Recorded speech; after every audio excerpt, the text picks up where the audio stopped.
नमस्कार मित्रांनो, ऑनलाईन अकॅडमीमध्ये सर्वांचं स्वागत आहे. तर मित्रांनो, आपण कालपासून ही टी-ई-टीसाठी फास्ट ट्रॅक टेस्ट सिरीज चालू केलेली आहे, ज्याचा तुम्हाला येणाऱ्या परीक्षेमध्ये नक्कीच फायदा होईल. तर काल आपण बालमानसशास्त्र आणि अध्यापनशास्त्र याच्यावरती पेपर घेतला होता आणि आज आपण घेणार आहोत मराठी विषयावरती. तर आपण वेळ न वाया घालवता आपण या परीक्षेची पेपरची सुरुवात करू. तर इथं बघा, पहिला प्रश्न तुम्हाला दिसत आहे. सुखद, मनोज, कृतज्ञ ही कोणत्या समासाची उदाहरणे आहेत? बघा, इथं 3 शब्द दिलेले आहेत तुम्हाला, सुखद, मनोज आणि कृतज्ञ. तर हा कोणता समास आहे असं विचारले. तर यासाठी योग्य उत्तर इथं बघा, पर्याय क्रमांक 2 तत्पुरुष समास. कोणता आहे? तत्पुरुष समास. पर्याय क्रमांक 2 उत्तर योग्य राहील यासाठी. पुढचा प्रश्न पाहू आपण. खालीलपैकी सजातीय स्वरांची जोडी कोणती? सजातीय स्वर. तर याची आपल्याला जोडी कोणती आहे ती सांगायचं आहे. उत्तर येतं पर्याय क्रमांक 2 उ आणि ऊ. पुढचा प्रश्न आहे. कोणतेही विशेषनाम टिंब असते? ठीक आहे, कोणतेही विशेषनाम टिंब असते. तर काय असते असं विचारलं इथं. तर 4 पर्याय दिलेत. योग्य पर्याय उत्तर येतं पर्याय क्रमांक 3 एकवचनी असते. विशेषनाम कसं असतं? एकवचनी, प्रॉपर नाऊन.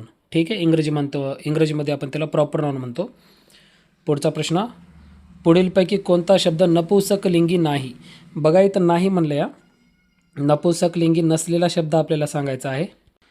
तर 4 पर्यायापैकी बरोबर पर्याय उत्तर असणार आहे पर्याय क्रमांक 2 शाळा. हा नपुंसकलिंगी शब्द नाही. ठीक आहे. पुढचा प्रश्न आहे आपल्याला. पोपट पेरू खातो या वाक्यातील कर्म कोणत्या विभक्तीचे आहे? वाक्य दिले आपल्याला, पोपट पेरू खातो. तर याच्यामध्ये काय म्हणलं की जे कर्म दिलेलं आहे तर त्याची विभक्ती आपल्याला सांगायची आहे. दिलेल्या वाक्यातील कर्माची विभक्ती. तर पेरू हा आपला कर्म झाला. ठीक आहे, तर हा कोणत्या विभक्तीचे उदाहरण आहे? तर यासाठी योग्य उत्तर येतं पर्याय क्रमांक 2 प्रथमांत विभक्ती आहे. कोणती आहे? प्रथमांत विभक्ती आहे. पुढचा प्रश्न. खालील वाक्यातील शब्दयोग्य अव्यय कोणते? ठीक आहे, शब्दयोग्य अव्यय सांगायचे. वाक्य कोणतं दिले पाहू आपण. जाईच्या मांडवावर सूर्याची सोनेरी किरणे पसरली. ठीक आहे, तर शब्दयोग्य अव्यय कोणता आहे? बघा, वाक्य दिले, जाईच्या मांडवावर सूर्याची सोनेरी किरणे पसरली. तर याच्यामध्ये बघा, शब्दयोग्य अव्यय असणार आहे पर्याय क्रमांक 3 आहे मांडवावर. हे जे वर आले ना, वर, हे आपलं आहे शब्दयोग्य अव्यय. प्रिपोजिशन्स आपण याला इंग्लिशमध्ये म्हणतो. पुढचा प्रश्न. सागराने गर्जना केली. सागराने आपल्या भाषणाला पूर्णविराम दिला. वाक्याचे केवळ वाक्यात रूपांतर करा. बघा, इथं 2 वाक्य दिलेत आपल्याला. पहिलं वाक्य काय दिलं आपल्याला की सागराने गर्जना केली, आणि दुसरं वाक्य आहे की सागराने आपल्या भाषणाला पूर्ण विराम दिला. या वाक्याचं आपल्याला काय करायचं की केवळ वाक्य तयार करायचे. ठीक आहे, तर इथं बघू आपण कोणता पर्याय योग्य राहणार आहे. इथं पर्याय क्रमांक 1 योग्य बरोबर आहे. बघा, सागराने गर्जना करत भाषणाला पूर्ण विराम दिला. पर्याय क्रमांक 1 याचा आपण केवळ वाक्य पर्याय क्रमांक 1 नुसार करू शकतो.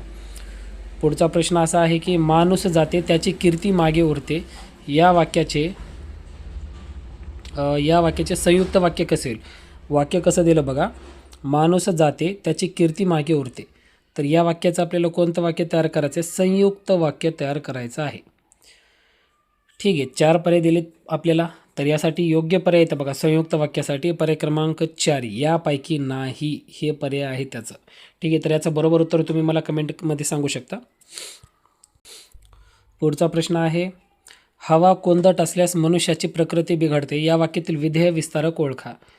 बघा आता, ठीक आहे, वाक्य काय दिले, हवा कोंदट असल्यास मनुष्याची प्रकृती बिघडते. याच्यामध्ये आलेलं विधेयक विस्तारक कोणतं आहे हे सांगायचं वाक्यामध्ये आलेलं. तर यासाठी योग्य उत्तर इथं बघा पर्याय क्रमांक 1 हवा कोंदट असल्यास. पर्याय क्रमांक 1 हवा कोंदट असल्यास हे वरील वाक्याची विधेय विस्तारक आहे. पुढचा प्रश्न आहे. खालीलपैकी हंसाचा ध्वनिदर्शक शब्द कोणता?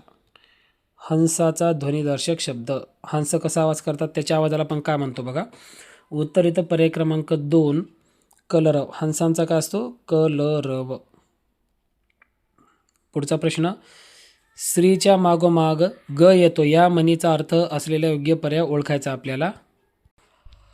तर बघा, प्रश्न काय, स्त्रीच्या मागोमाग ग येतो हे जे मन आहे तर याचा योग्य पर्याय ओळखायचा आहे, अर्थ असलेला. ठीक आहे, तर पुढचा प्रश्न आहे बघा, संन्याशांच्या लग्नाला शेंडीपासून सुरुवात या म्हणीचा योग्य अर्थ असलेला पर्याय सांगायचा आहे. बघा इथं पुन्हा एक म्हण आलेली आहे, संन्याशांच्या लग्नाला शेंडीपासून सुरुवात. तर या म्हणीचा योग्य अर्थ असलेला आपल्याला पर्याय सांगायचा आहे. उत्तर इथं बघा पर्याय क्रमांक 4, एखाद्या गोष्टीचा आरंभ मुळापासून करणे होय. मुळापासून करणे. पर्याय क्रमांक 4 योग्य उत्तर आहे यासाठी. पुढचा प्रश्न पाहू आपण. फायद्यासाठी अपमान सहन करण्याची तयारी असणे या अर्थाचा वाक्यप्रचार खालीलपैकी कोणता आहे? बघा इथं काय दिलं, फायद्यासाठी अपमान सहन करण्याची तयारी असणे. तर हे अर्थ आहे, पण कोणता वाक्यप्रचार याच्यासाठी योग्य असणार आहे हे आपल्याला बघायचं आहे. तर यासाठी योग्य उत्तर येणार आहे बघा पर्याय क्रमांक 3, दुभत्या गायच्या लाथा गोड. पर्याय क्रमांक 3 याचा अर्थ काय होतो? फायद्यासाठी अपमान सहन करण्याची तयारी असणे. पुढचा प्रश्न, गायरान या शब्दाची लिंग कोणती आहे? बघा शब्द दिला आपल्याला इथं गायरान, तर या शब्दाचं लिंग कोणतं येतं हे आपल्याला सांगायचं आहे. तर यासाठी योग्य उत्तर असणार आहे पर्याय क्रमांक 2, नपुंसकलिंगी. गायरान हा कसला शब्द आहे? नपुंसकलिंगी शब्द आहे. पुढचा प्रश्न पाहू आपण. राजवाडा हा कोणता समास आहे? राजवाडा हा कोणता समास आहे? तर यासाठी योग्य उत्तर इथं बघा पर्याय क्रमांक 3, तत्पुरुष समास आहे. कोणता? तत्पुरुष. राजवाडा हा तत्पुरुष समास आहे. पुढचा प्रश्न, चरण या शब्दासाठी समानार्थी शब्द कोणता आहे? बघा चरण हा जो शब्द आहे तर याला आपल्याला समानार्थी शब्द द्यायचा आहे. तर याचं योग्य उत्तर इथं बघा पर्याय क्रमांक 1, पाय. पुढचा प्रश्न, जगदीश्वर संधीचा प्रकार ओळखा. वाक्य शब्द दिले बघा जगदीश्वर, तर ही कोणती संधी आहे? तर यासाठी योग्य उत्तर असणार आहे पर्याय क्रमांक 3, व्यंजन संधी. कोणती संधी आहे? व्यंजन संधी. पुढचा प्रश्न आहे की हेमंतरावने बैलाला बांधले या वाक्याचा कर्तरी प्रयोग करा.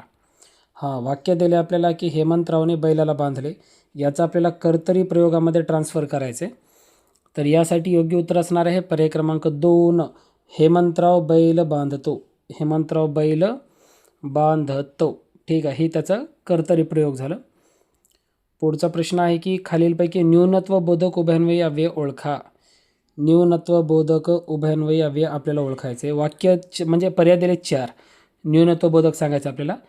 योग्य उत्तर इथं बघा पर्याय क्रमांक 4, परंतु आहे न्यूनत्व बोधक उभयान्वयी अव्यय. पुढचा प्रश्न असा आहे की रवीच्या गळ्यात विजयाची माला पडली या वाक्यातील उद्देश ओळखा. वाक्य काय दिलं? रवीच्या गळ्यात विजयाची माला पडली. या वाक्यात आलेला उद्देश कोणता आहे? तर यासाठी योग्य उत्तर इथं बघा पर्याय क्रमांक 1, माला हा उद्देश शब्द आहे. पुढचा प्रश्न, खालीलपैकी अयोग्य पर्याय ओळखायचा आपल्याला. अयोग्य पर्याय, तर यासाठी बघा डायरेक्ट मी अयोग्य पर्याय सांगतो. आंबा दोन्ही वचनमध्ये येत नाही. ठीक आहे, हे अयोग्य पर्याय आहे. पुढचा प्रश्न आहे, मेहनत हा शब्द टिंबटिंब या भाषेतून मराठीत आला आहे. बघा मेहनत हा जो शब्द आहे तर तो कोणत्या भाषेतून मराठीमध्ये आलेला आहे? योग्य उत्तर इथं बघा याचं पर्याय क्रमांक 2, अरबी भाषेतून मराठीमध्ये आलेला आहे मेहनत हा शब्द. पुढचा प्रश्न अशी आहे की कृष्ण पक्ष या शब्दाबद्दल शब्दसमूह काय येईल? शब्द दिला आहे आपल्याला कृष्ण पक्ष, तर या शब्दाचा आपल्याला शब्दसमूह काय येईल हे सांगायचे. तर यासाठी योग्य उत्तर इथं पर्याय क्रमांक 3, अंधाऱ्या रात्रीचा पंधरवडा म्हणजे कृष्ण पक्ष. पुढचा प्रश्न बघू आपण. घरासमोर विहीर आहे, शब्दयोगी अव्ययाचा प्रकार सांगा. वाक्य काय दिलं बघा, घरासमोर विहीर आहे, याच्यामध्ये शब्दयोगी अव्यय आलेला आहे, तर त्याचा प्रकार कोणता आहे ते सांगायचं आपल्याला. उत्तर येतं बघा पर्याय क्रमांक 1, स्थलवाचक आहे. कुठं आहे? समोर आहे, घरासमोर एक स्थलवाचक आहे ते. पुढचा प्रश्न की क्रियेला टिंबटिंब हा जबाबदार असतो. क्रियेला कोण जबाबदार असतो? तर यासाठी उत्तर इथं बघा पर्याय क्रमांक 2, कर्ता. क्रियेला जबाबदार कोण आहे? पर्याय क्रमांक 2, कर्ता. पुढचा प्रश्न, असेल तिथे वाहत सुंदर दुधासारखी नदी, त्यामध्ये आलेला अलंकार ओळखा. वाक्य दिलं बघा, असेल तिथे वाहत सुंदर दुधासारखी नदी, याच्यामध्ये आलेला अलंकार कोणता हे सांगा. 4 पर्याय आहेत आपल्याला, त्याच्यापैकी उपमा. कोणता अलंकार आला? उपमा. पुढचा प्रश्न, लांगलुचालन या शब्दाचा योग्य अर्थ स्पष्ट करणारा शब्द कोणता? लांगुलचालन, तर याचा अर्थ सांगायचा आपल्याला. योग्य उत्तर इथं पर्याय क्रमांक 1, खुशामत. पुढचा प्रश्न, अनेक वचन लिहा.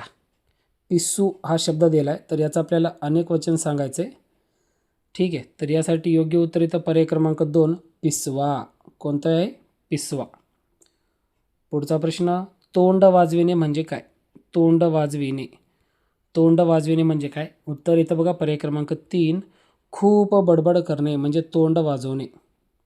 पुढचा प्रश्न आहे, मी परत येतो या वाक्याचा भविष्यकाळ करा. वाक्य दिले मी परत येतो, तर याचा भविष्यकाळ काय येते? उत्तर येतं बघा पर्याय क्रमांक 4 मी परत येईल. मी परत येईल. मित्रांनो 31वा प्रश्न आहे तुमच्यासाठी, ज्याचं उत्तर तुम्हाला द्यायचं आहे कमेंटमध्ये. बघा इथं काय दिलं, जो दुसऱ्यावर विश्वासाला.